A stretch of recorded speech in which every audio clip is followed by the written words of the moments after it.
What's up, you guys? This is Pat. Welcome back to True Nerds. Today I'm going to be talking about Nintendo Switch 4 years later. This is a system I actually picked up in 2020, so I was really late to the party. But ever since I got it, I've been playing it pretty much almost every day, um, at least several times a week. I just find this to be actually one of Nintendo's best consoles, believe it or not. And honestly, when this launched in 2017, I was honestly skeptical. I'm like, a 201 in one console handheld hybrid? Oh, I don't know. Why does Nintendo keep doing like gimmicky consoles? The Wii U didn't do so well. I'm like, they're taking a risk on this, and it turns out it paid off really well for them. Now, I mostly play mine in uh, console mode and dock mode. I'm more of a conventional gamer. I really don't do very much handheld game anymore. Um, I used to play my 3DS a lot, but I've really moved past that. But occasionally, I'll play this in handheld mode. One of the downside is to playing with this is with the Joy Cons attached is your hands hurt and cramp up like really easily because it's the Joy Cons you can see are small and it's just your hands are just my hands are big. So it's easier for me to use like the Joy-Con grip or um, use my Pro controller when I'm playing a game. I almost was about to get this Switch uh, Lite, but my friend talked me out of it and got this one, and this was a much smarter purchase for me. I obviously got the blue and red version. This is actually a revision model. This actually has like I think up to 8 hours, 9 hours battery life, depending on what game it is when you have it in handheld mode. And like the Joy Cons on this are actually have really good battery life. Like you can play for hours. It's like better than like the PS4 controller and like PS5 and stuff. It's just like you can play with your Joy Cons in the grip for a really long time. I literally there was instances where I was playing with this over the summer, and I was like playing like Final Fantasy 7, and I didn't have a Pro Controller at the time, so I was using the Joy-Con grip, and I was like, because I was gaming for like several hours, and they still had like a really like almost full charge, even after a long play. It's impressive. You're playing docked, like, but the battery does obviously go down faster depending on what game it is because obviously it takes more graphical and processing power depending on what it is. But if like you're playing like something like arcade or like like classic, then you should be able to play for a very long time on these new Switch models. Fortunately, also with mine, it hasn't warped. I know some people their uh, screens warped inside the dock. I have not had that problem. Mine's still straight. I, however, unfortunately, do have Joy-Con drift. That's one of the reasons why I got a Pro controller because this has Joy-Con drip. Fuck no, drift. I'm trying to say drift. This has Joy-Con drift in it. It happened earlier this year, and like if you're playing like 2D games, it still works fairly fine. 3D stuff, like I was playing Breath of the Wild over Christmas vacation. Oh my god, that was awful. Playing it with the drift. I That's one of the reasons why I had to pick up a Pro controller with like make some of my Christmas money because it's like 3D games with Joy-Con drift. Forget about it. It's not even worth it. It's not fun, especially when you're doing like precise like platforming and like sneaking around in like Breath of the Wild. Now I'm going to show off some games I recommend ones I own physically, and obviously I'll talk about ones that I have are digital. Obviously, Fire Emblem Three Houses, good strategy RPG if you're related to the Fire Emblem series. I suggest picking this up. I got mine actually on sale during Black Friday. excellent series. It gets hard though towards the end. Um, there have been people complaining about Hyrule Warriors Age of Calamity. They said that there are some frame rate issues and some graphical hiccups, but if you're really into like Dynasty Warriors, Samurai Warriors, even if you play the Hyrule Warriors Definitive Edition, I really like this. It's not um it's kind of like a spin-off actually from Breath of the Wild. There are some things that are alternate reality things, but the combat's fun, um, and the maps are fun. I haven't gotten to play it. I haven't played it as much as I should, but I enjoy it. If you're a completionist, there is so much to do in this game alone. Of course, Breath of the Wild. This is a must-own title. I had actually caught this first on the Wii U, and then I got it on the Switch for Christmas, and it was the second time I played it. I actually got the DLC for it, um, just like the Master Quest stuff and like the Champions Ballad. And I played the Champions Ballad. I absolutely loved fighting Blights again, upgrading my champion abilities, and then I Monk Mask Kogia is such a fun like boss fight, and then that whole dungeon that you have to complete in order to get to him. That was so much fun too. And this is just like hundreds of hours of content because you can cook, you can ride on a horse, um, you have to deal with like day night cycles. You have to deal with the fact that it gets really only rain, especially when you're trying to climb. It's like the biggest version of Hyrule like ever. Um, you can basically just pretty much do whatever you want because there's like so many side quests too. Like you don't have to do the divine beasts in order. You don't even have to do them at all. Once you get off the Great Plateau, you can go straight to Ganon, which I don't recommend. Um, I mean, there is some downsides to it because the game because like some of the shrines are like really ridiculously simple because there's 120 of them. But you need to get um, the symbols there. So you need four of them each in order to get an extra heart container or to get uh, boost your stamina meter. And you need 13 heart containers, by the way, to get the Master Sword. You will not get enough heart containers just from fighting the Divine Beasts alone. But some of the shrine quests are actually really fun. Some lookouts you explore are fun, but like another criticism I do have though, because of the fact it's very open. You could actually go for a long time without running into any NPCs or enemies for that matter. And I don't really like the selection of enemies that they use because they're mostly just palette swaps or of the same enemies. This palette swaps of earlier enemies like the Bokoblin, like red Bokoblin, blue Bokoblin, black Bokoblin, like, and each color is like they do have like different colors have like better weapons. So like the black ones are hard to hurt, and you get better gear, but it's just like they're palette swaps. It's almost, with the exception of like the Wiz Rose because the Wiz Rose are different elements from each other. Like yellow is electricity, blue is ice. You get the idea.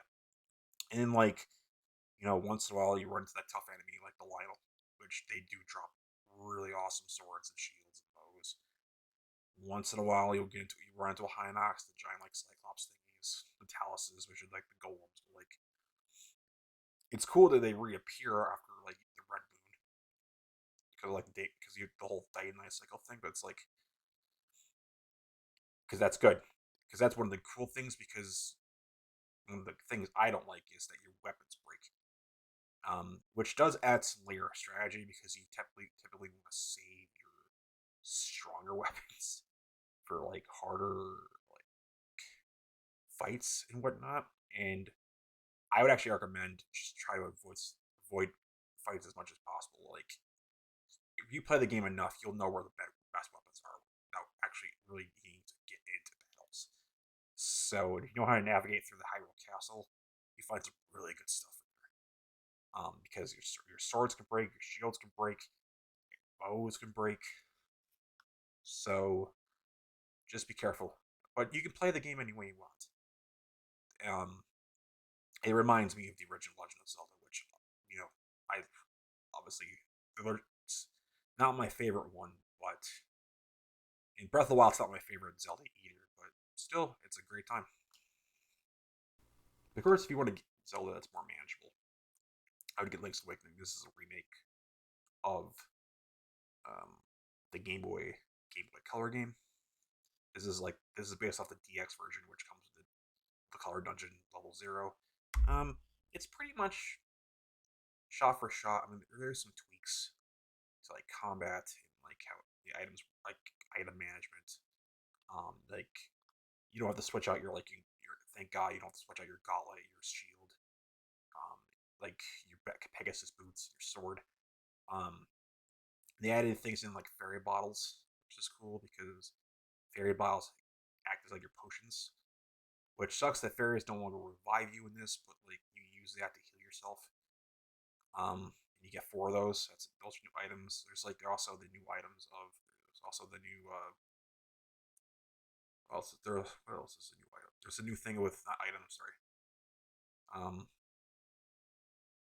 there's a Dabe Shack where you can create your own dungeons, which that's pretty cool because you can earn a ton of rupees from that. Doing that, and that's how you can get like some additional heart tanks and stuff. But this is pretty compact. Like the map coolant line is pretty small. Um, this is your more traditional over the head Zelda. I loved the design of it. Um, it's very cutesy, and this actually has a very sad storyline. I'm not going to spoil it for you, but I do recommend you play this. This is actually the first game I actually got for the Switch. Over other things, you say? Yes, because I actually do love this.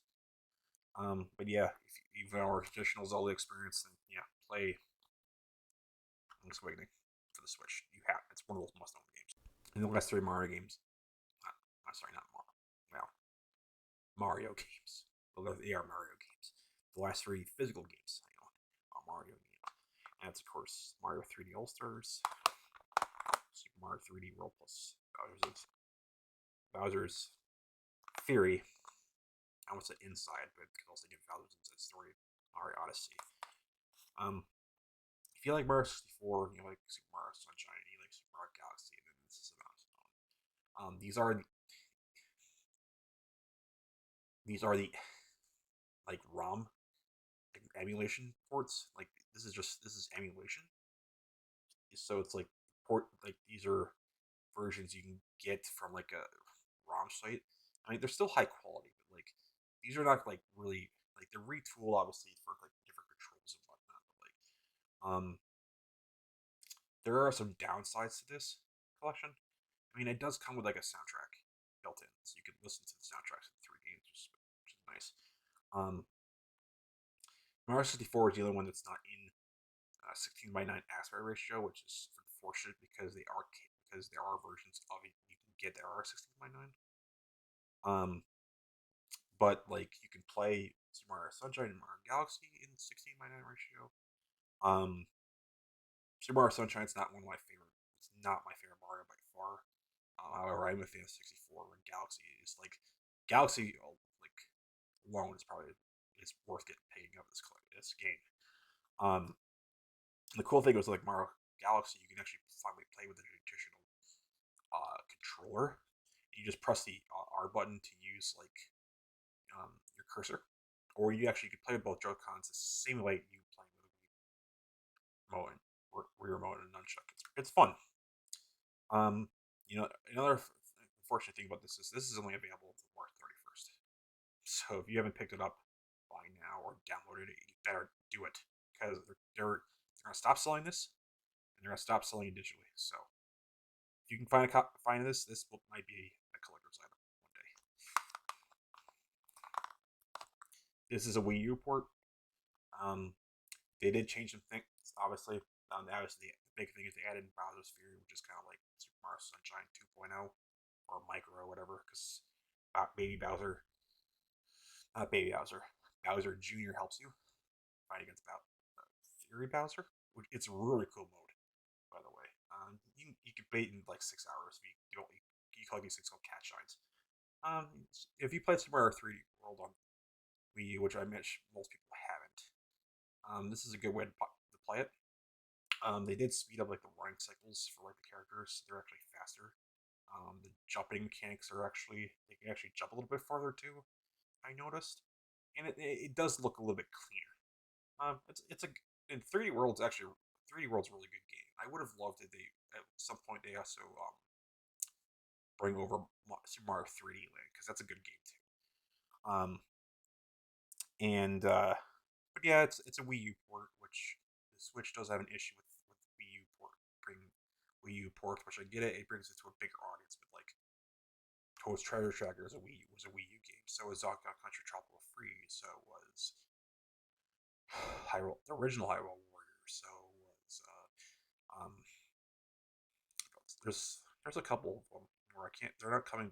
Like this. Super Mario Brothers. You another Wii U port. Breath of the Wild came out on both systems. You get the idea.